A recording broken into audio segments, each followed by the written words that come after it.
Let us chant Namo Tassa session. Namo Tassa Bhagavatu Arahato Samma Sambuddhassa. Namo Tassa Bhagavatu Arahato Samma Sambuddhassa. Namo Tassa Bhagavatu Arahato Samma Sambuddhassa.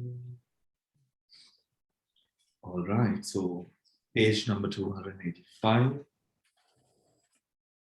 We have to start today with the Compendium of Bodhi.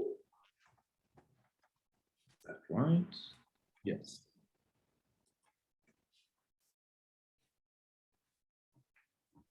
Yes. The five aggregates. In the Compendium of the whole, the five aggregates are the materiality aggregate, the feeling aggregate, the perception aggregate, the mental formation aggregate, the consciousness aggregate. Guide to verse 34. The Compendium of the whole.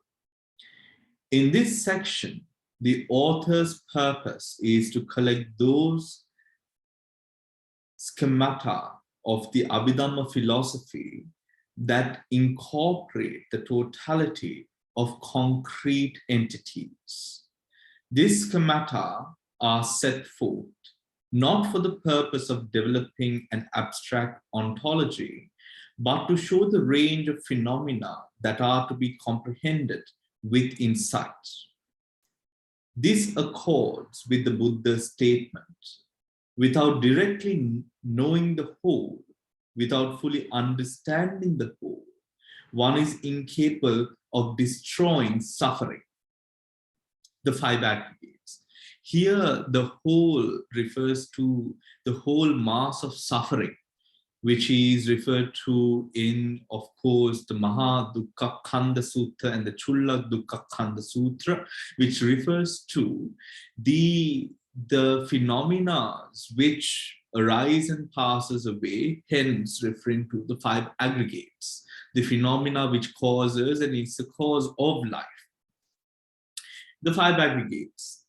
The word Khanda is understood in the sense of group, mass, or aggregate, rasi. The Buddha analyzes a living being into these five groups. In the sutras, he states, whatever kind of materiality there is, whether past, future, or present, internal or external, gross or subtle, inferior or superior, far or near, this is called the materiality aggregate. The same method is applied to the other four aggregates. The relationship between the five aggregates and the four ultimate realities has been explained above, right? Has been explained above.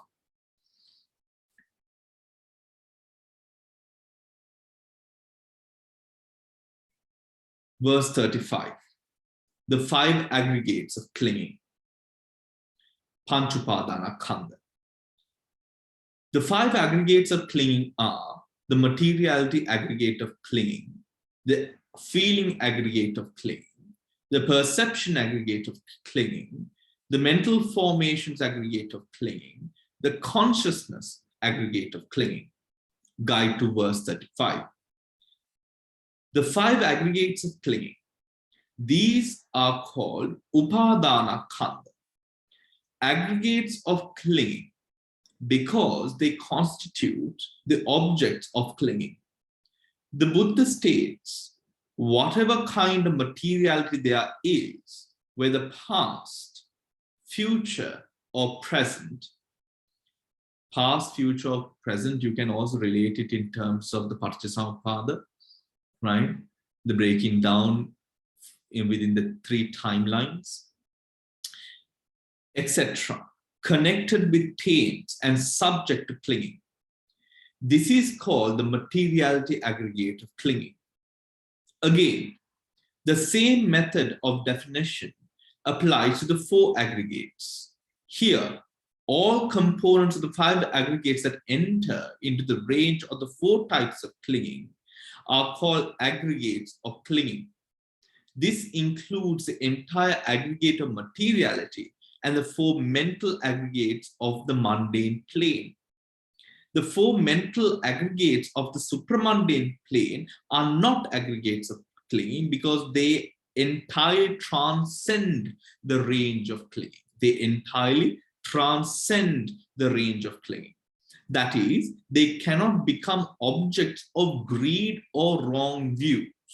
They cannot become objects of greed or wrong view. So before we finish, or rather close the sessions before the holidays, 2 weeks before that, right? Remember, we had this very interesting discussion about clinging and how we perceive somanas, how we perceive the experiences that we see or are aware of in the Vedana Khandha, in terms of it being simply Vedana and then being an aggregate of clinging, remember. But we did not use the word aggregate of clinging. What we mentioned is the Vedana after the Upadana has already worked with the Vedana. Remember? Yeah, I put a WhatsApp group message and then we spoke about it at length. Yeah, following, yeah, that class. Yeah, I'm referring to that. So this is referring to that same experience there, right?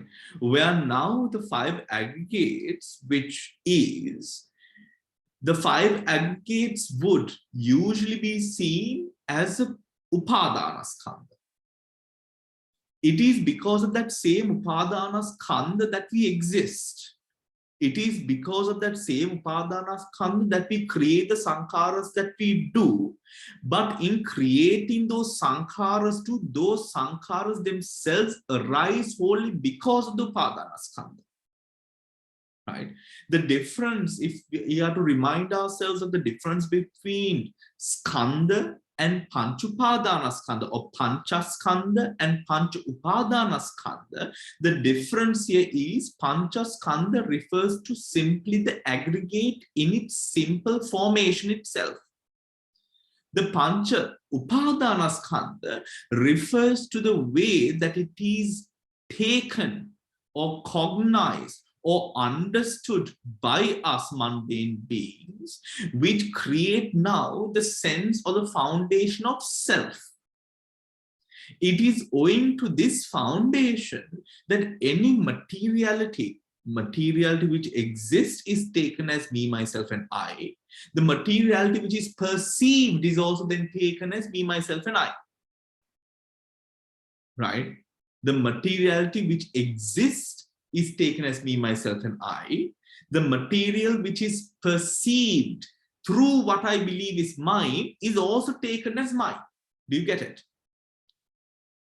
Right? That is where then the Buddha, in showing to us, clearly displaying to us the 12 factors of the Panchapadana Skandha, or even through the Four Noble Truths or the Eightfold Noble Path, what the Buddha now clearly shows to us is that cycle of attachment which takes place, giving us a pathway, a journey, a way to follow in terms of now coming or tracing our steps back from upadana to a position of existence wholly simply based on that element, not through the scope of upadana, but simply on the focus of that element existing with cause and effect. Yeah, that is what is referred to here. Now taking the sort of the tense or the way of discussion by the Panchaskandha. Right? The Panchaskandha. Is that understood? Yeah, all right. We already know the four mental aggregates of the supramundane plane are not aggregates of clinging because they entirely transcend the range of clinging.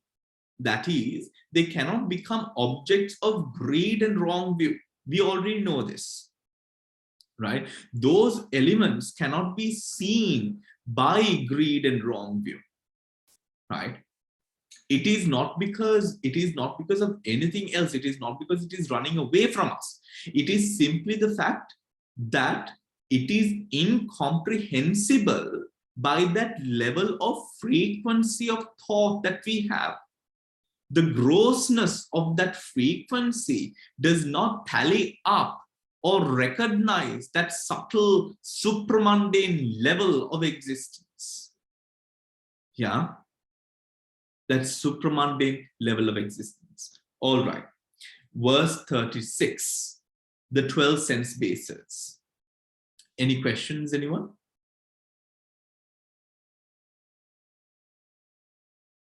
All right.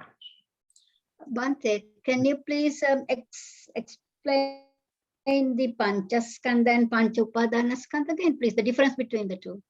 The difference between the Panchaskandha and the Panchupadanaskandha, Panchaskandha is the simple aggregate as it is. So, Rupa, Vedana, Sanya, Sanskara, Vijnana is simply the Panchaskandha. Rupa, Vedana, Sanya, Sanskara, Vijnanaya උපාදානෙන් අල්ලගන්න තැනදී අපි පංච උපාදානස්කන්ධය කියලා නම් කරනවා. What that signifies is a being who exists based on claim. Because without that upadana there, self will not exist. Without the existence of self, the dharmas which support continuity and the future lives will not be there, the foundations. It is the upadana there which creates sankharas which now prolong our existence in the round of rebirth and death. The aggregate alone does not do that. It is like, for example, the process of jivita indriya. Jivita indriyen karanne යම් කිසි දෙයක් අනාගතේ වෙනුවෙන් පවත්වන එක. Right? The prolonging, the continuation of that cycle is what is done by Jivitindriya. Without Jivitindriya, this phenomena would arise and pass away. Nothing will arise afterwards without Jivitindriya. In the same way, without Upadana, the being will not be creating sanskaras which now create future existence, or future sankharas, or rather karmas which give rise to vipakas. That is what is symbolified or signified by Panchaskandha and Pancha Upadanaskandha. Do you understand? Is that clearer? Yes, and Panchaskandha is 5-fold and Pancha Upadanaskandha is 12-fold. Is that right? Panchaskandha is 5-fold. Pancha Upadanaskandha is also 5-fold. Bhante, is it the Varna, Gandha, Rasa, Oja? That is those are the Panchaskandha. That each one of them have the Upadana, the Rupa, Vedana, Sanya, Sankhara. Is that right? Okay. No. But we can... No. Where did you get that from? That's how I understood. No.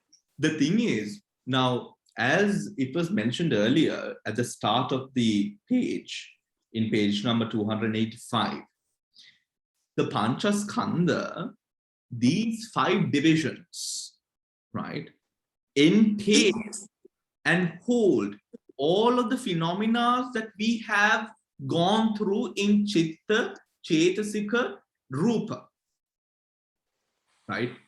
If we take Rupa, it is the 28 Rupas. Rupa Vedana is a Vedana Chetasika. Rupa Vedana Sanya is a Sanya Chetasika. Rupa Vedana Sanya Sankhara are all the Chetasikas minus Vedana and Sanya. So 50 Chetasikas. right? And sankhara are all the consciousnesses, the chittas.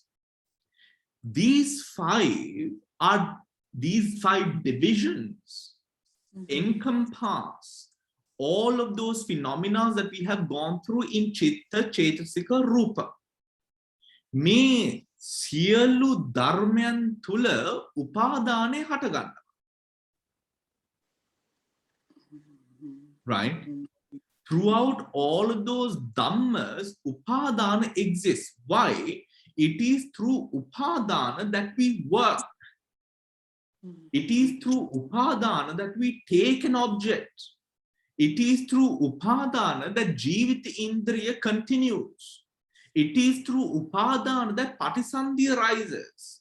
It is through upadana that karma shaktiya is cultivated. The karmic energy is cultivated. It is because of this upadana holding on to these five categories of the panchaskandha or the khandhas that we have this prolonged and continuous arising happening again and again. Right? So yes, we can say that there is upadana in rasa, oja, all of these things. But that is what is simplified into saying upadana, pancha upadana skandhe kiwama ara siyallama mekata adangu wedawa. Okay? Yeah. There is another word for upadana. Another word for upadana, clinging. Clinging. Well, clinging Bhante, is this word. sorry, Yes, Anna. Bhante, does it happens to 18 elements, dhatus, Yes, it does. panchaskandha? Huh? Yes, it happens. Right, Bhante.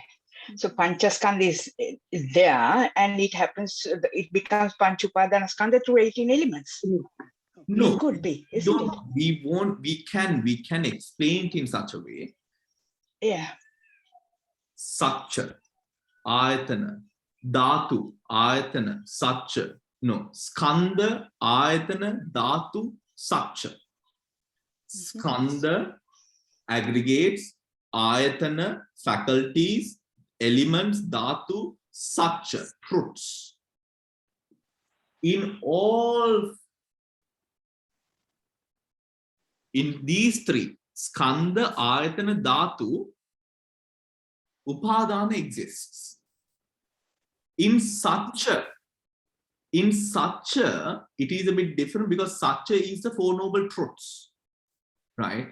In satcha, up to the third satcha, there are four satchas, no? Suffering, the cause of suffering, the cessation of suffering, the path leading to the cessation of suffering. Except the path leading to the cessation of suffering, in all three of these paths, suffering exists. Right? So, skandha, ayatana, dhatu, and these three satchas, upadana exists. A upadane hinda tamai manushe dukkha kina deya danaganne upadana. A upadane, because of the attraction that we have to one state arising in the consciousness at one moment, we define a standard. This standard, do you understand what I'm saying? In one given point of time, at one given point of time, because of attachment, upadana, rather, let me use clinging, because of clinging, the mind develops a standard of operation. This standard of operation to a man who exists in a blasé manner, completely ignorant of the realities of Dhamma, the arising and the passing away natures, what would then happen is this standard that we would cultivate at this given point in time always changes. At this moment, I'm used to this. But at the very next moment, this changes. Hence now, because this has changed and I've already clung on to this, suffering arises. This standard always changes. It is like, for example, if you take Rupa, Rupa by nature is so called because it changes owing to the conditions that are present. To a person who chooses to live in the delusion that Rupa will be the same, is digging his own grave into suffering because Rupa will change. It is because of the Upadana taking that moment in time as self. Self is concrete, you see, in nature, not flexible. It's not malleable. So this concrete, the only way to change it is to break it. And every time Upadana arises and it clings on, you have to keep on breaking your heart, your mind again and again and again to adjust, to adjust, to adjust. That breaking is suffering. Damsiri, I feel like you want to say something. Yeah, Bhante, the way I understand it, probably we have our own feeling, we have our own perception, we have our own body, and we have our own consciousness. But we tend to love it, tend to attach to it. That attachment or the greed that create the illusion that there's something called you.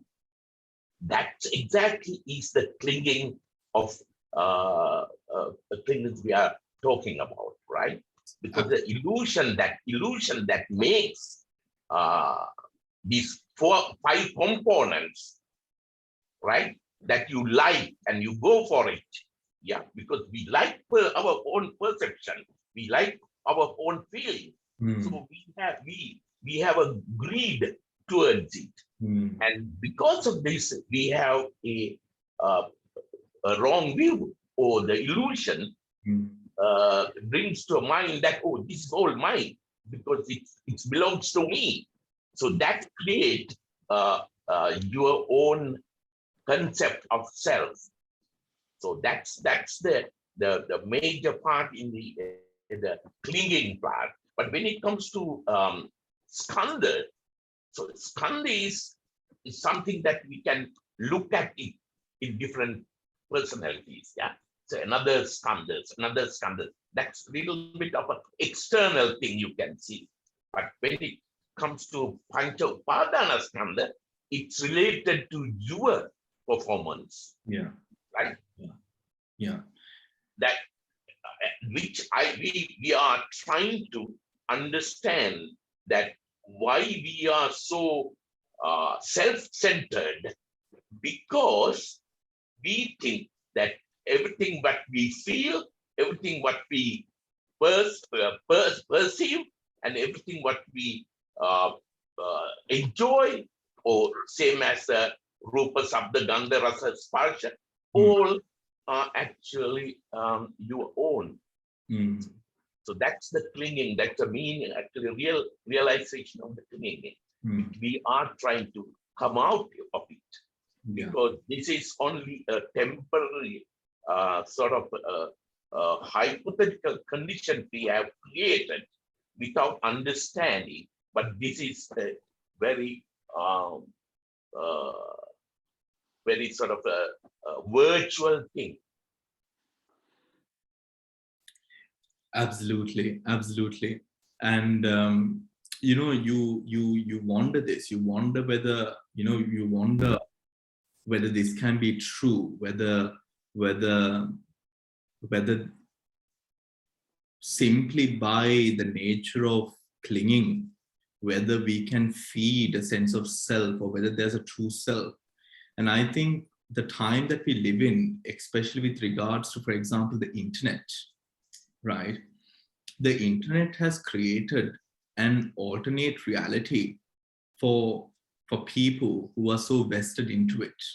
especially within youth, and not only the youth, actually, so many people in the world, and with now the upcoming metaverse technologies, you know, where people, we accumulate stuff within this world, we create value on a different plane. For example, now Facebook, Instagram, they did it with all the followers. So if you don't have followers, you are not of much value. Now we are building a separate world, you see, in the metaverse. If you don't have properties, real estate in the metaverse, right? The things that you have in this life doesn't seem to matter. Now you see, you know, people now, we might not be truly into it because, you know, it is not our life. You know, we live a different life because with Dhamma, and, you know, maybe we are not so much into technology and all of these things.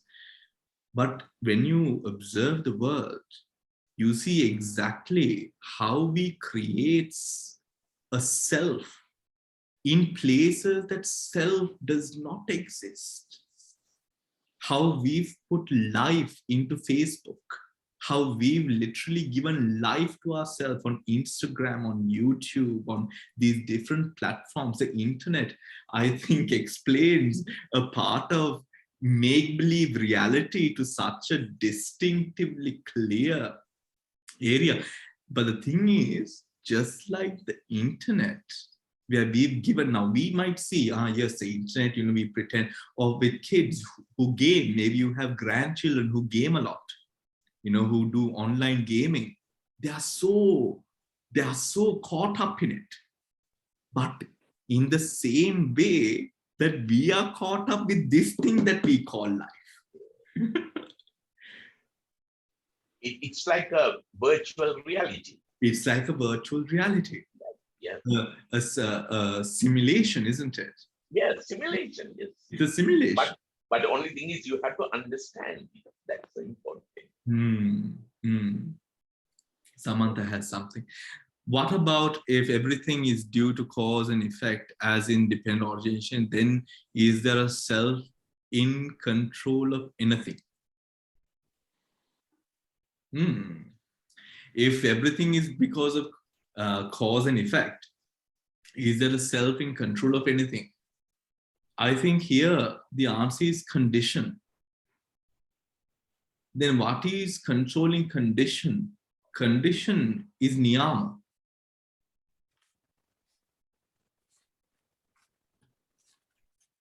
Is that clear? I mean, does that make sense, Samantha?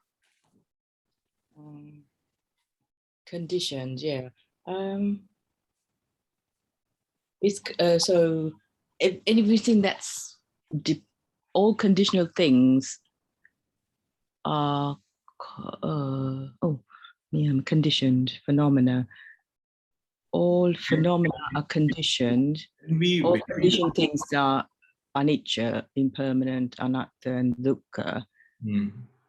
All conditioned things are anicca. So non-conditioned, yes. So anything that is conditioned is due to a cause and effect. Yeah, we are conditioned. So supramundane is, we are going beyond the unconditioned, is the supramundane. Sort of, yes, maybe, yeah. Because the niyamas bring about these different ways, these laws, the nature, and everything around us works in its own condition. So niyama exists, just like the process of evaporation or photosynthesis, or how light travels, or how air is. These are niyamas. So the four, the consciousness, nibbana, chaitasikas, what's the consciousness, nibbana, chaitasika, and chitta. Oh no, what's the fourth one? They're all unconditioned then, isn't it? The chitta, chaitasika, nibbana, and rupa. They're the four unconditioned, aren't they? Is it? They exist on its own. No. Samantha, you forgot the lessons after Christmas holidays. What happened? I thought that's what, isn't it something about the four, the nibbana, chitta, chaitasikas, and the rupa? Nibbana, the fourth, is the only thing which is unconditioned, which is nibbana.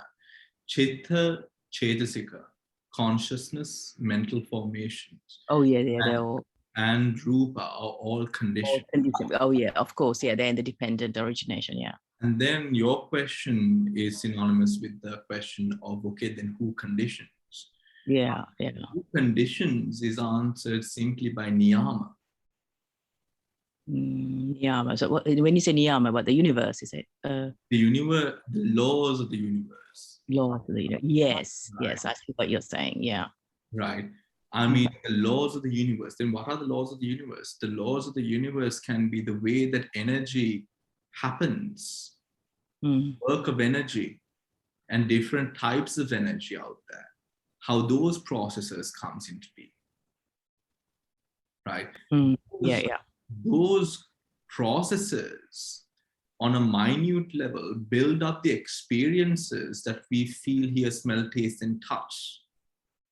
Those experiences that we feel, hear, smell, taste, and touch creates a human experience that you and I experience.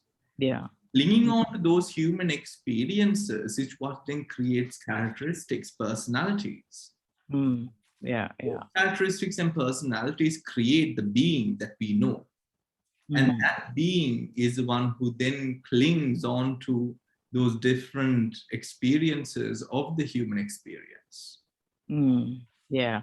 And then the cycle goes on to the 12, yeah. The cycle goes on. The cycle goes on.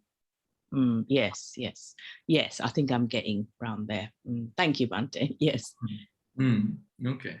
Yes, Del. But am I right thinking when you were reading this, for me, what stood out most was in that page 285, where it says, without directly knowing the whole, without fully understanding the whole, one is incapable of destroying suffering. I think that is so pertinent, because now we can read and we can listen to you, and we have listened to it before you saying it. We can look what Samantha was mentioning was the 4 ultimate realities, what she mentioned.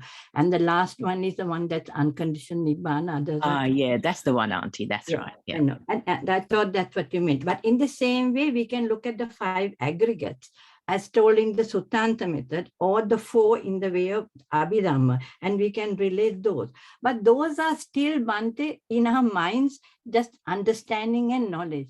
But what I feel is, unless we sit and we meditate, or even when we are not sitting and meditating, if you don't reflect when things come into our mind, whether it's a pain or whether it's a state of mind, if you don't look at that, and actually if you directly go into that experience of whether it's the pain or whatever it is, without the thinking mind and trying to fit, this is this and this is that, if we don't sit with that, you cannot really experience and observe the arising and the passing away. The upaditi, the Bango, they just say upaditi. And it is only with that happening over and over and over again that this conditioned way that we have now brought through this sansaric life, it's very difficult. So with your mind, you can understand this whole thing. But when actually you see, we grasp, when we see that, we grasp, so it goes. But when you keep doing that, that's when that degree of grasping, the way when something happens, somebody did this, I mean myself and mine, that somebody has done something and it's real. That's when that little by little gets. And actually when you do this, you can see that the time when somebody does something and you feel cheated or hurt or whatever, angry or whatever you regret, whatever you feel, even to yourself or to others, when you keep doing that, and for which you have to have time, but when you do that, Bhante, what actually happens is the time that, because you little by little learn to accept the present moment, and you can change that mind into acceptance, and actually to have compassion for yourself, for the other person, and forgiveness. For me, this whole process of what we are doing is hinged on that. Am I right in thinking, Bhante? Well, yes, I believe so. I believe so. And the component of compassion that arises simply does arise as a part of that experience of now being able to see that process happening. And then what happens then is there's forgiveness for you and for other people. There's compassion. And finally, you can have this unconditioned love, which is more difficult, but you've got to practice it. And when you practice it, Bhante, it's almost like you say, Sanditika, you can see the results. You can see the results really happening. These few days, because I was very busy in Sri Lanka and I just didn't have time to listen. But after I came back, I found I was exhausted physically and mentally. So I had to relax. But then I made that the practice in the new year. Listen only to a few things, but did that over and again. And I could observe that the times you get angry, the times you get disappointed, the times when you want to reject something, it gets less Bhante. So what I realize is, otherwise the mind goes to the under, there are these 5 aggregates in Sutanta, then you have the Abhidhamma, you have the 4 ultimate, which one fits into it. It's all mental. So I'm not saying not to know, you need to read it and you need, but at the base of it, it's that experience, being with it, seeing the arising without the thoughts. And that's why I find the way you teach us, where we have Abhidhamma, some lessons, but we have the sutta, that is the teaching, but more in the way you do the Saturday and Sunday classes so far, when you bring it up, this is Vedanu, this is Chittanu. So whatever comes into your mind, whether you're sitting in meditation or not, you can pick it up. And when you practice like that, Bhante, you do progress little by little. That thing, however much you try to do it with your mind, it's still ego. You're still thinking. So it doesn't go. Ego is fighting ego. That's the only method. And I really think, for me anyway, and so I just want to thank you, Bhante, because you have trained us like that with these different sections, and you incorporate that when you do the meditation.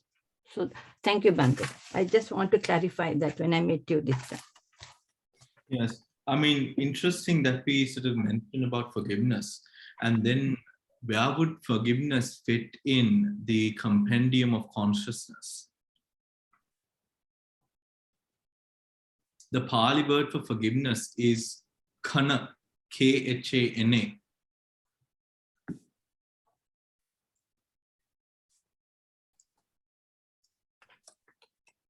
Where do you think khana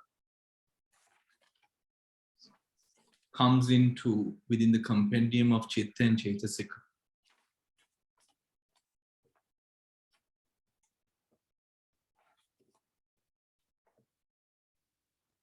Any ideas?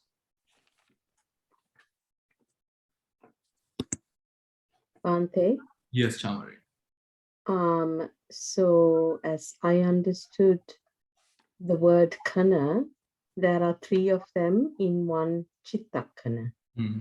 Upada kana, titi kana, and bhanga kana. That's how I have heard of that word. That khana and this khana is different. Okay. That khana means moment. Chitta, that's right. Khana. Right? That's moment. This actually. So could it be another word? It's K-H-A-M-A, kama. Sorry, it's kama. Okay. All right. Right, sorry. Kana, kama, which is forgiveness. Right. Where do you think, because we speak a lot about forgiveness, right? We speak a lot about the importance of forgiveness in this path of practice with relations to ourselves and other people around us.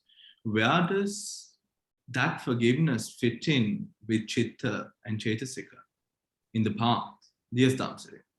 Is it illimitables or the section of the illimitables would you say? Sorry? Which section of the illimitable? Illimitable. So it's a karuna, mudita, and upeka, right? Where it's actually it's with the karuna and mudita that actually compassion and appreciative joy within that is embedded actually or hidden in these 2 Chaitasikas. Bhante, Interesting. Kamatahan. Kamatahan is meditational instruction. Bhante, it'll be in the beautiful sections that, you know, as Bhante, is it lightness of consciousness? No, no. Bhante, it'll be in those as Veera said, it's a beautiful 20, because you get those beautiful 25. It'll be one on, so you get the universal, then you get the abstinences, and you get the illimitable, limitless, and the wisdom. So I think it's like the compassion 50 and 52, the compassion and mudita, right? Appreciative joy. But it may be also in it's one of those 20, it's in those beautiful 25. Beautiful 25. 25 Chetasik, among those. Okay. I mean, Veera mentioned the limitless ones, compassion and mudita. It has to be. But that's where it is. Individually, I can't remember each one. Those two I can. Well, I mean, if I think about it in this way, okay, what do we do in, essentially, what do we do in the process of forgiving? What do we do? We forgive someone does something, someone wrongs me. And with some sort of understanding, I choose to forgive that person for whatever wrong that has been done against me, right? Essentially, what does that process entail? That process entails an amount of letting go. Letting go is synonymous with the aspect of alobha. And alobha is alobha or non-greed. In another way, if we rename that into a more appropriate context, that would be the word nekhamma.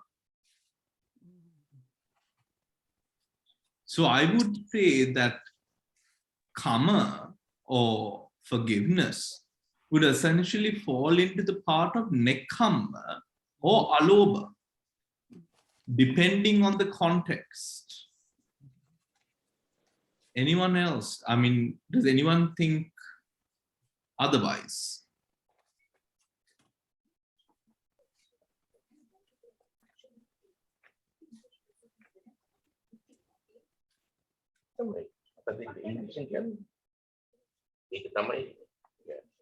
That makes sense, Bhante, because you have to let go.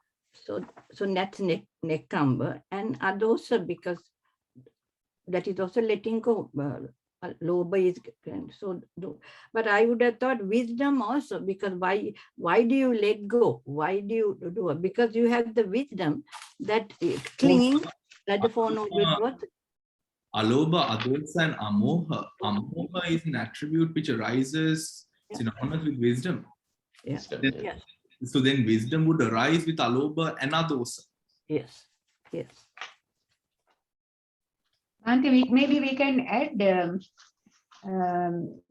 Maitri also. When we do Maitri Bhavana, we sort of radiate loving kindness first to our loved ones, and then neutral ones, and then people who are angry with us. So maybe to alobha we can add Maitri also. But the process of metta, don't you think, Mala, that in the process of cultivating or radiating thoughts of loving kindness to someone, it is more an outward expression rather than a process, which is designated towards oneself. The effects of metta do happen. There is an inward effect of metta, but the direction of metta is outwards. There is no sort of, in the process of metta, the stronger, as we already know, the metta, the loving kindness attributes are stronger when you have nothing to do with the gain. So for example, if I am radiating metta for a sense of forgiveness, the metta weakens. Because the metta is strongest when it has nothing to do with me. When it's all about that other person who I am giving the metta off to. The forgiveness aspect, or that practice of forgiveness in the little that we would all know, because we've practiced it to a certain extent, is this feeling of healing that happens through unburdening yourself of a mental state which kept you from enjoying a sense of peace. For me, I feel like that is only synonymous with that attribute of alobha, because alobha is a position, non-greed is a position which has wisdom in it, it has wholesome in it, and it is, the alobha aspect is all about letting go of burdens. And forgiveness is all about letting that burden go. The burden of what? The burden of self, which kept us attached to a specific state of mind or mental experience of something. Metta is far more detached to bring about a sense of forgiveness. Through forgiveness, we can do metta, but metta can't have anything to do with forgiveness. Because metta is only outward. And when you do it outwardly, you have something flourishing within. But if we here do metta to have this element of flourishing happening within, then that too weakens the metta, as we already know. The metta can't have anything to do with us. So forgiveness, that is why I would say forgiveness is not a part of metta. Okay. But Bhante, forgiveness can lead to metta by forgiving. Yeah, sure. For sure. Yeah. Forgiveness will definitely enrich a person's being to a situation where the person can become far more kind, for sure. But through metta, forgiveness comes is a bit of a long shot. You wanted to say something? Yeah, but the alobha, when it comes to alobha, it's a non-greed. Or it's a manifestation is detachment. So when it comes to the real meaning of it, it's the right opposite of lobha or attachment, right? So do you have that sort of inclination towards the forgiveness? Forgiveness is something that you try to offer in a sort of with mindfulness, right? But when it comes to alobha is just detachment. That means you are removing from some attachment, right? So I'm not 100% convinced that forgiveness is actually alobha, right? It's more towards what I initially said, the compassion. Right. I think Damsiri, the question would then be, who do we forgive? Do we forgive another person, or do we truly forgive ourselves? Is then a question.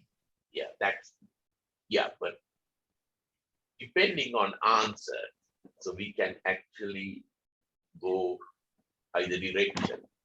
Yeah, because if we analyze it in terms of self, we would come to a realization that the true harm was done to self. And the forgiveness that we offer, the hurt that we feel, and the forgiveness, the healing that has to happen is always within. In facilitating that process of healing, people could say sorry, people could write you a letter, people could show you how sorry they are. But at the end, the truest part of healing, the truest part of forgiveness essentially happens within that attribute and aggregate of self. Because that is where we find the hurt. If we are living or speaking on a sammuti, a worldly level, of course, we could go on to speak about healing and that process of healing that could happen with regards, with support of another person. We can speak about that part.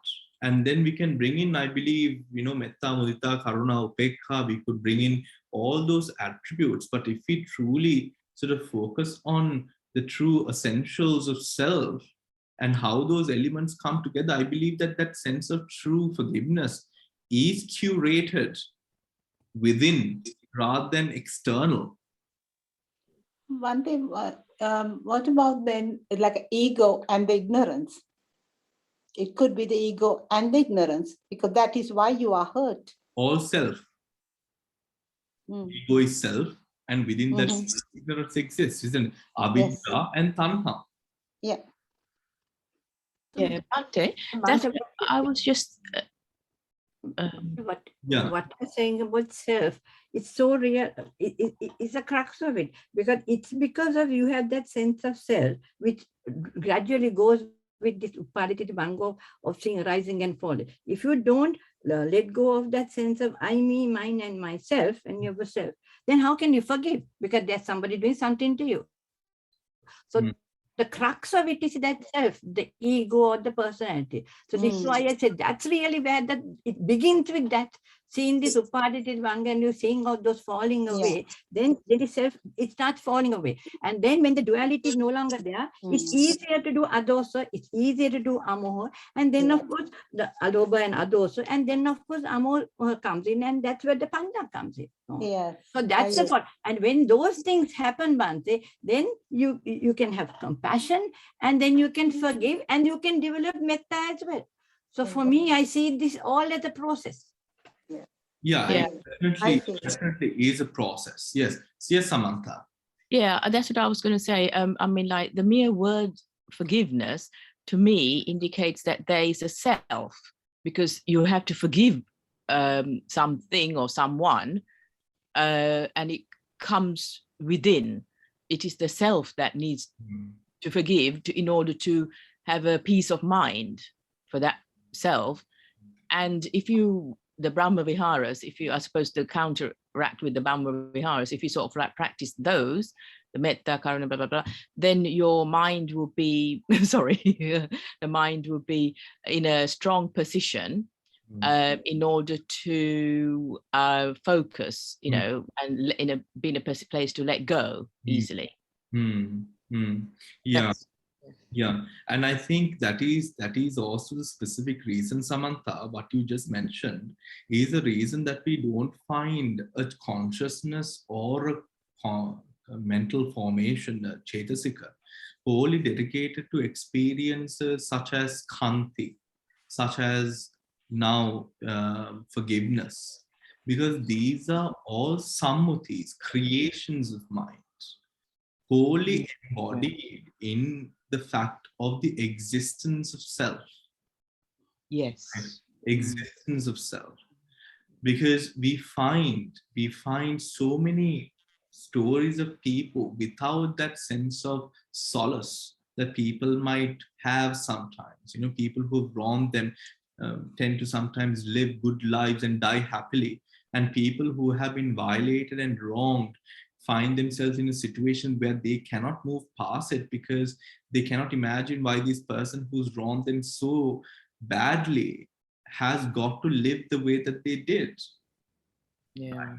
But then that attributes to our ignorance, where we have allowed such importance to a person who has wronged us, a person who might not deserve that importance in our life, being given that importance wholly because of the attachment to self and the wronged element which has affected the self. I mean that, the non-self, I mean that It's at the last stage, isn't it? The anagami stage, isn't it? But Samantha, don't you think it is a little bit unfair of us to comment from a standpoint of non-self? Because from a standpoint of non-self, none of this nonsense matters. Yeah. I mean, at the anagami stage, I mean, the last stage, isn't it, before the arahant, at the arahant stage, that self thing matures, isn't it? Yeah, arahant stage, and, yeah. and even after, for example, even after sotapanna stage, we find that enlightened beings of the most basic level, meaning sotapanna stage, would not really bother oneself with all of these instances or occurrences, because they tend to understand the fleeting nature of life and the condition of good and bad in the world. Yeah, so we can be a bit easy on ourselves at the moment, isn't it? If I think most definitely. Thank you, Bhante. Yes. Bhante, this is why in the theist religions like Christianity, where you are told that you're a sinner and that you have come and that, you know, that Christ had died on the cross for your sin, they find it very hard. While we are told in art that we had a human birth with all the Anga Sampurna, you know, having your faculties and a Buddhodpada Kalaka and being born, you know, we are always told what a great thing, you know, and we are one of, you know, of billions of people who haven't had that. So we always have that real advantage. And it's the same thing in my work in child abuse. What I found is when a child, when it's very small, that even as an infant, has been abused by a parent, as long as you have that feeling, because what every normal human being has, this is my parent who should have protected me, is doing this to the wrong. You have to have really deep answer that it is not, there's no me, my parent and things, but even if you haven't realized Arahanthood, that this is a samsaric journey, and here is one being in samsara, and I'm another being in samsara, and this I and me, and only when you can come to that realization, or at least by reading and some understanding, if you haven't realized and become Arahant, that you can think, right, that is that person's karma, and this is mine, and also you can go, everything is cause and effect, and in some birth somewhere, I must have done this to somebody. And that's how we do in all our counseling. But it's very difficult if you're not a Buddhist, or if you have this, don't have this understanding. And that is the reason. And the people who have managed to break that cycle, because otherwise perpetrator and victim just keeps on repeating one way or the other, interchanging. And only when you can see, you know, and why my father sexually abused me, because very often in the history, the father had been sexually abused by his father or his mother or somebody else, or by some other being.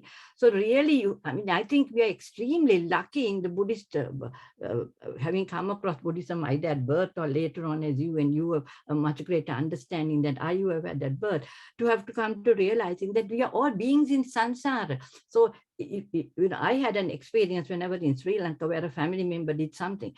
And that's what all the people who my Kalyana Mitras will say, just forget the fact that this is your this or your that or your thing. That's why you're hurting.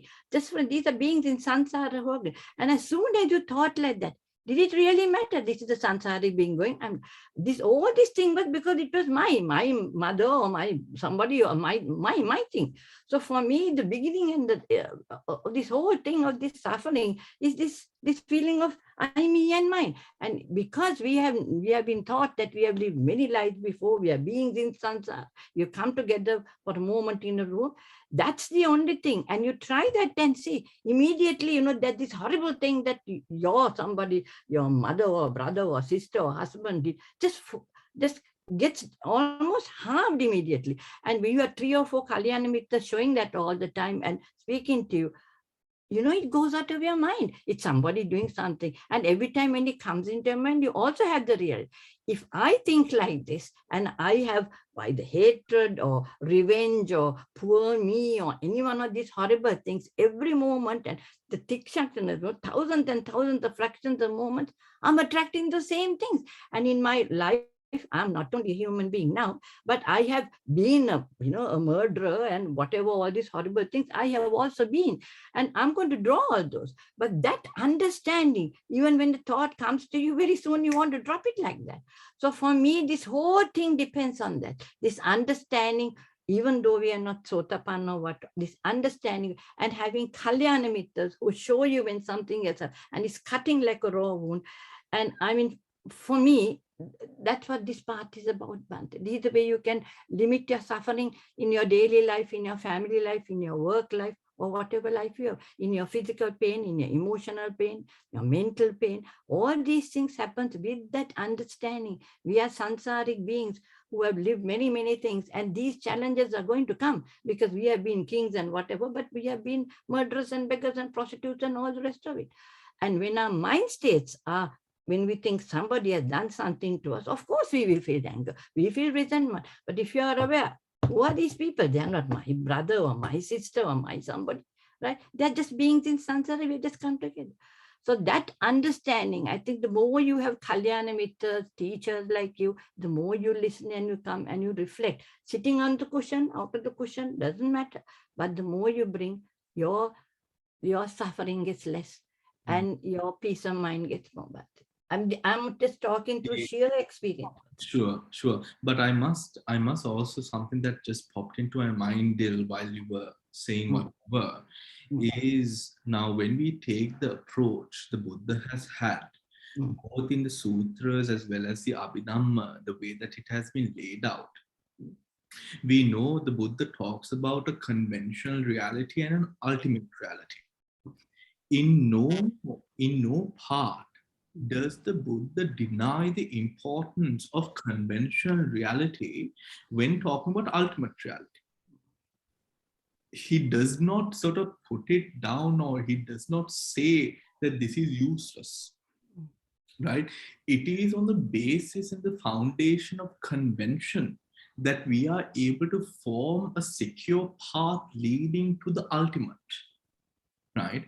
With that, why I'm saying this is, as a child, for example, and this is why I find it very difficult, when it comes to child abuse specifically, because this essentially harms the child so severely that the identity of the child, before it is formed, it is harmed, it is broken in a certain way, to such an extent that the child doesn't know what his or her or the person's identity might be. And without that clear sense of identity, it is very difficult for a person to work towards enlightenment, right? It is in the confidence, not confidence in terms of ego, but confidence in terms of understanding and acceptance, that we come into terms with the qualms that we have, the goods and the bad, that then we are able to see and seek a higher understanding into ourselves. Identity at no point by the Buddha has been lowered to a level where it has been claimed to be useless.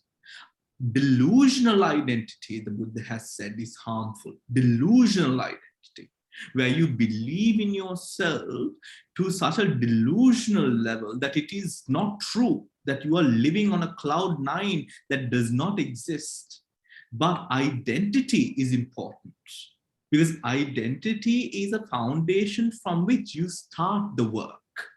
You start your excavation. And that is why, for example, with regards to people who have undergone abuse at whatever stages of their life, when their confidence is hurt, it is very difficult to meditate or do anything more, right? Because the person doesn't have a proper standing within oneself. Bhante, what you say makes perfect sense, because if you really look, none of us are enlightened, otherwise you wouldn't have been born. So if you are born, we have to have an eye. But that is also the purpose of life, isn't it? We are born here with the sense of I, which obviously will have, therefore we have suffering. But because of that, and because of these conditions and causes and condition that, that we have, that is process of, karma and vipaka. That is why, Bhante, that you have this, and when these things happen, that you can look in and you can see the pain, and this is why I said you have to be with them. So that I is very important, that you're born with, because if you didn't have it, Why are you going to seek anything else? You suffer because there's this sense of why. But it's very sad that the people who undergo sexual violence, sometimes it's babies, right? It's very hard to get that out of them, as you say, because their whole personality has got. But I know of people who have done that. For example, Oprah Winfrey, right? She managed to get through that. And so Louise Hay, she was sexually abused, and these people have become like, like enlightened beings. They are to have gone through child sexual abuse. It's very, very unfortunate. It's some very deep karma that you have brought.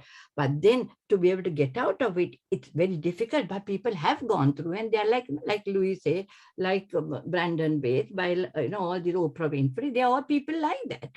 So Bhante, what you said is so right. If you didn't have this eye, we would have been enlightened, we wouldn't have been here. So if you're born here, you will have this eye. And then that's the purpose. You come here to learn the lessons in life, to get your grade 5 exams, or to get your A-level, or to your PhD or a doctorate, or whatever you're doing, is a lot of work. So that is why that we have to go through this. And sometimes a lot of people, it is the unsatisfactoriness of life, like the Buddha when he was Siddhartha, that made him look for something without it. If you didn't have that eye, you wouldn't have had that unsatisfaction. So what you say, all this fits so beautifully. The more you listen, it all falls into place, Bhante. Thank you, Bhante. All right. All right. Shall we come back to the text? Yeah. All right. So,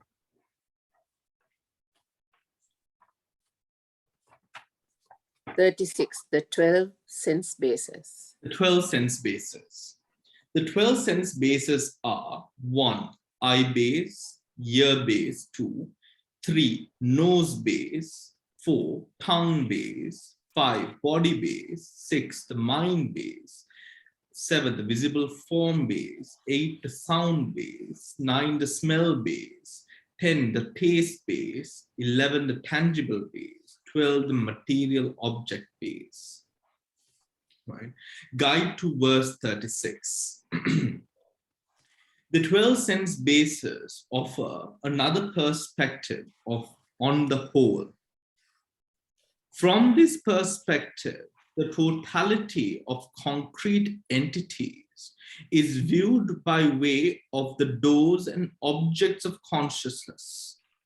Bases 1 to 5 are identical with the 5 kinds of sensitive material phenomena. Bases 1 to 5, the eye base, the ear base, the nose base, the tongue base, and the body base. Bases 1 to 5 are identical with the 5 kinds of sensitive material phenomena and bases. Right? 7 to 11 and bases 7 to 11 with the 5 kinds of objective material phenomena, right? Which is the visible form base, objective, the sound base, the smell base, the taste base, the tangible base, and the material tangible base, right? The objects of the prasada rupa, the objects of the materiality that take objects, right? The eye would take the visible form base, for example. So 1 and 7 you see, right? That is what he's saying. With 5 kinds of objective material phenomena. The mind base, 6, however, has a wider range than the mind door. It is identified with the aggregate of consciousness in its totality. It is identified with the base of consciousness, aggregate of consciousness in its totality, comprising of all 89 types of chitta.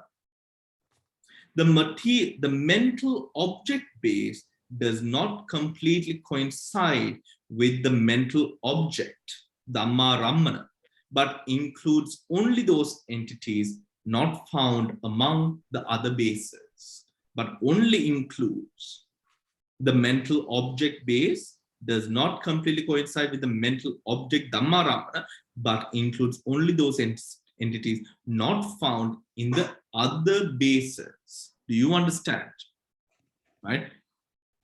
In the other bases. So you take all of the other bases, subtract that from what we have within the bases, all the chittas, the chesikas, all those components, and all the rest belong in Dhamma. Okay?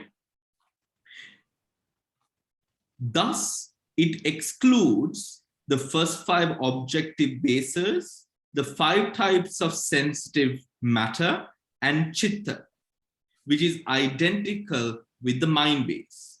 It also excludes panyati, concepts. It also excludes concepts. Since the notion of base, ayatana, extends only to ultimate realities. Extends only to ultimate realities, right? Things existing by way of intrinsic nature and does not exist to things that owe their existence to conceptual construction. To conceptual construction. The mental object base comprises 52 mental factors and 16 kinds of subtle matter and nibbana, right? And nibbana. I feel like I need to go through that again. Do I? Thank you. Thank you, Bhante. Yes. Shall we go from the top? Guide to verse 36, right? The 12 sense bases offer another perspective on the whole, which is whole meaning the mind and the body, the being. From this perspective, the totality of concrete entities is viewed by way of doors and objects of consciousness. Mind you, the word, from this perspective, the totality of concrete entities, something with a substance. Do you understand? Concrete, something with substance, not make-believe or not conceptual. That is what we read at the end, not the conceptual. Something concrete, meaning ultimate realities. Do you understand? Right? That is what concrete means here. Ultimate realities. Chitta, Chetasika, Rupa, Nibbana. Okay? Is viewed by way of doors and objects of consciousness. The doors from which the objects come and the objects themselves. Do you understand? Right? Bases 1 to 5 are identical with the 5 kinds of sensitive material phenomena.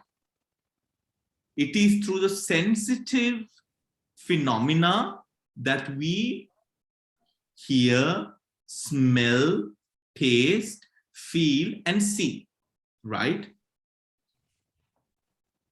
The bases 7 to 11 with the 5 kinds of objective material, the material phenomena which becomes objects.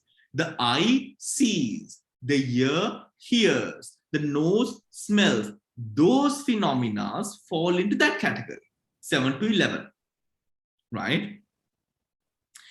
The mind base, however, has a wider range than the mind do. Has a wider range than the mind do. It is identified with the aggregate of consciousness in its totality. The mind base is identified with the totality, with the aggregate of consciousness in its totality. right, in its totality, comprising all 89 types of chittas. In the earlier, what we took off are the rupas, remember, is the materiality. The mind base is consciousness in its totality, comprising all 89 types of chitta. The mental object base does not completely coincide with Dhammarambana. The mental object base does not completely coincide with Dhammarambana, but includes only those entities not found among the other bases. Thus, it excludes the first 5 objective bases, the sensitive matter, and chitta, right? And chitta, which is identical with the mind base. It also excludes concepts. Concepts are those that are not concrete, that are not related to the ultimate realities. That is what is referred to as panyati or concept.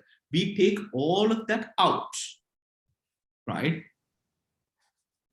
Since the notion of base extends only to ultimate realities, right? Only to ultimate realities. Things existing by way of what is an ultimate reality? Things that exist with an intrinsic nature, not with, I'm sorry, by way of intrinsic nature. Sabhava Lakkhana. And does not extend to things that owe their existence to conceptual construction. Do you understand? No conceptual constructions here. It is only those with sabhava lakshana, intrinsic natures. Bhante, by that you mean Hold on. Hold on. The mental object base comprises 52 mental factors. The mental object base comprises 52 mental factors, 16 kinds of sukkuma rupa, subtle matter, and nibbana. All these were not found in the rest that we took out, remember. Right? All of those parts are taken into this, what we call mental object base. Do you understand? Is that clear? Yes, Dil, you want to say something? Because I don't understand the Pali, but when you say Bhante, something about by way of intrinsic nature means something that cannot be broken down to any parts, isn't it? Because if it's conceivable, so when you go to Nibbana, you can't break it down anymore. So that's the meaning of intrinsic. Somewhere before it has mentioned mano, mind, that is manodwara. Am I right? Okay. Yes. Yes. And then when earlier they say identified with the aggregate of consciousness, that is the aggregate of consciousness, that is vijnana skandha. Consciousness, that is in the suttas, right here. Then when you say in this total, comprising all, then it says the mental object base, right? What is that? That's manodwara. What is mental object base? Object base is Dhamma Yatana. That's not Dhamma Ramana, that's not the word. It's a mental Ayatana, Sotayatana, Ganayatana, Jivhayatana, Kayayatana, Manayatana, Rupayatana, Saddhayatana, Gandhayatana, Rasayatana, Pottabbayatana, Dhammayatana. Dhammayatana is what we say the mental object base. Thank you, Bhante. Dhammayatana. Right? Right. Is that understood? Yes. Okay. The base is the ayatana. So the mental, the Dhamma. Otherwise, it will be, jnana ayatana or that when you talk about ayatana, you said you're looking at gandha and pottabha, and you're saying ayatana. But because it's mental here, yeah, then you are talking of it being dhammayatana. This is the mental object base. Base is ayatana, is it? Yes, yes. Okay, thank you. Base is ayatana, right? And when it comes to ayatana, what is the definition? The 12 sense base or bases offer another perspective of the whole, on the whole. From this perspective, the totality of concrete entities is viewed by way of doors and objects of consciousness. Doors and objects of consciousness. So the being, mano, or rather mind and body, is divided by way of doors and objects of consciousness. It is then that we refer to it as ayatana. Do you understand? Right? Why do we divide it in this certain way? Because for the ease of contemplation, when it comes to the variance in individual cognitive levels and abilities. That is why these divisions exist, right? Now, what do we see through these divisions? What we see in these divisions is, first of all, what is the mind? What is the object that it takes? Do you understand? What is the mind and what is the object that it takes, right? Bhante, you mean the functionality of it? Sorry? Functionality? We don't use functionality. If you remember what we did in terms of functionalities earlier, here we do not use the word functionality because functionality could mean something else as to what we have studied earlier. Here, the position of the mind in its process of cognition. So the phenomena, you mean? The phenomena which arises. Yeah, okay. Yeah, yeah, okay. The phenomena which arises. Okay, thank you. Okay? Yeah. Okay. Right. So that is Samantha. We have to live in the conventional world with the eye of wisdom, right understanding in every present moment. Well, I mean, of course, that does also sound a little bit tiring, you know, to be living with the eye of wisdom. I think when we cultivate the practice, it becomes a bipartisan of our existence. It becomes a part of us. And it operates in every moment as we walk through life, right? The only challenge is to truly, if I might put it in this way, to grow tall enough to see over the fence. You know? We're just living the four Satipatthana, basically, isn't it, really? Yes, I think the Satipatthana, the four foundations of mindfulness,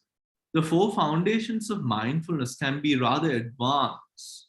And maybe it is in living with a sense of awareness that brings us to a position where we can now practice the four foundations of mindfulness. Yeah, yeah.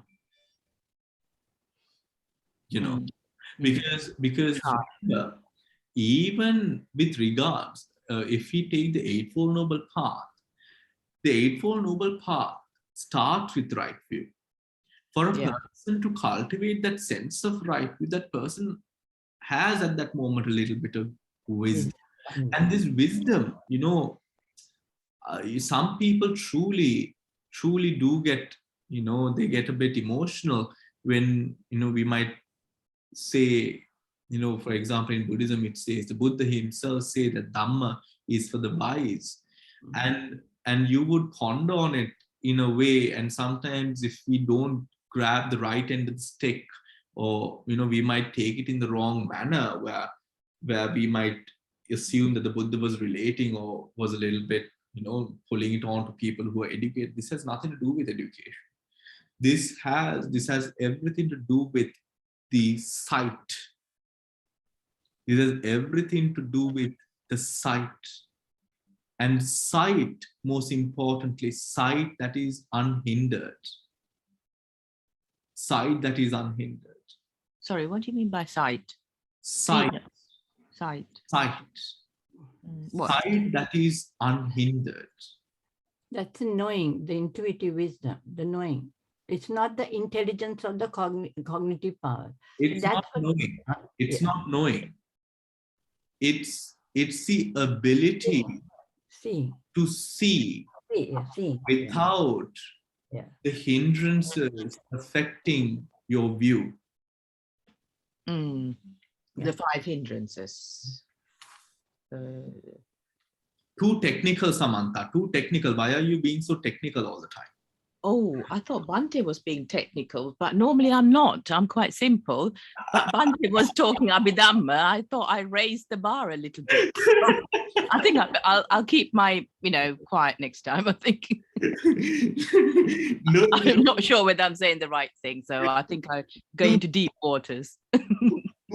no, it's we don't have to connect everything all the time, right? Yeah, Let it just fall into place. I like that, yes. Let it just fall into place, because when we try to sort of connect everything, we make a blunder out of it, Yes, true. I think, just let things be. That's a good one. Yes. So, Thank you, Bhante. I'll switch off, mute. I'll mute now. Thank you, no, Bhante. don't mute for sure, Samantha. Don't mute. But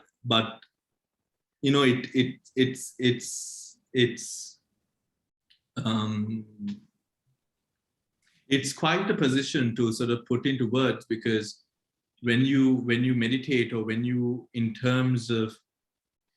are aware, the way that you would sometimes at moments that you might surprise yourself, you might now come into a realization about something that you've been seeing, something that you've been with all your life, and you finally come into a realization.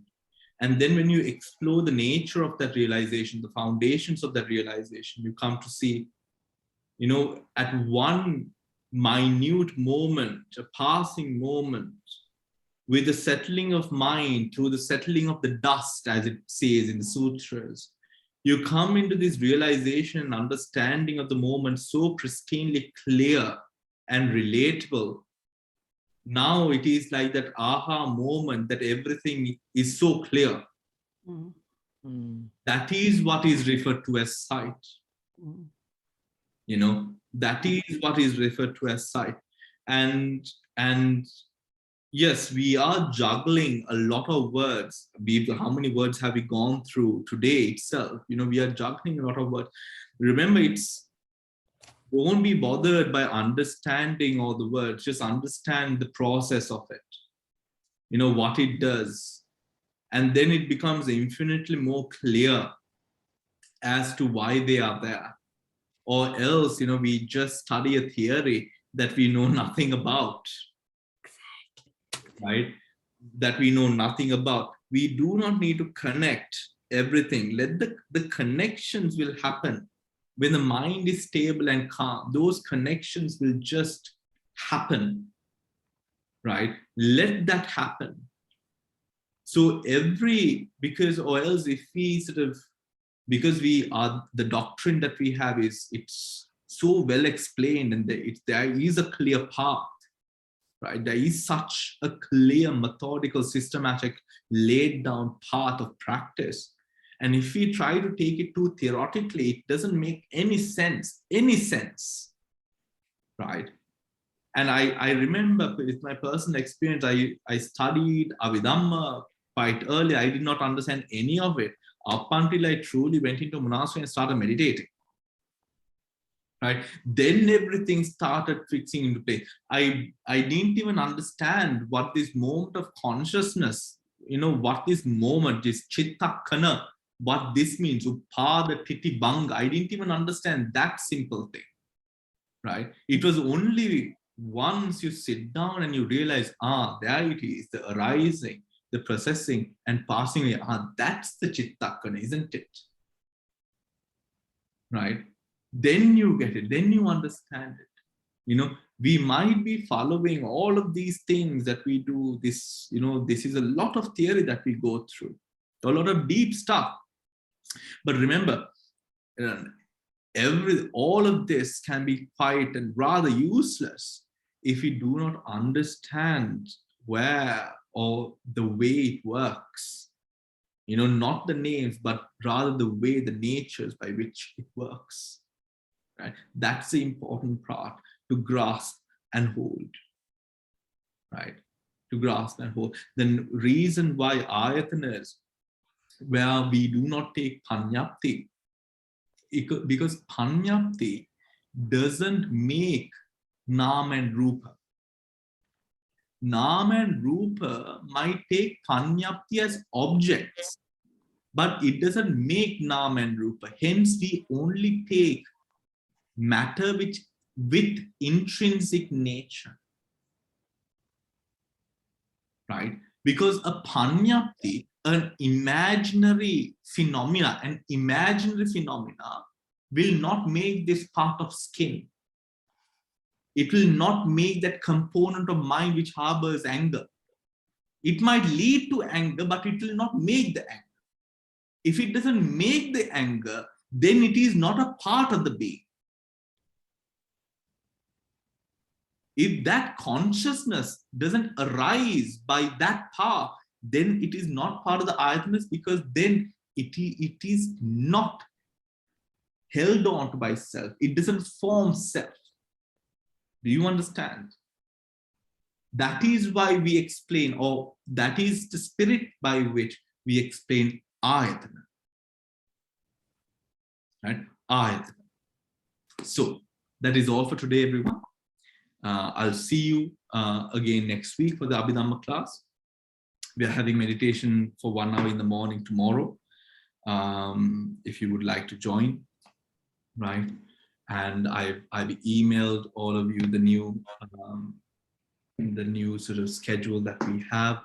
We would no longer be having the Saturday meditation class, but we are having the 2 meditation classes over the week.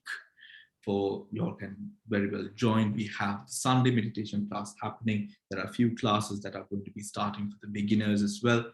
So I hope you've received it. I'm also going to put out a PDF for those of you who have not received it or who might like to share with other people of the group, and also email it out as well.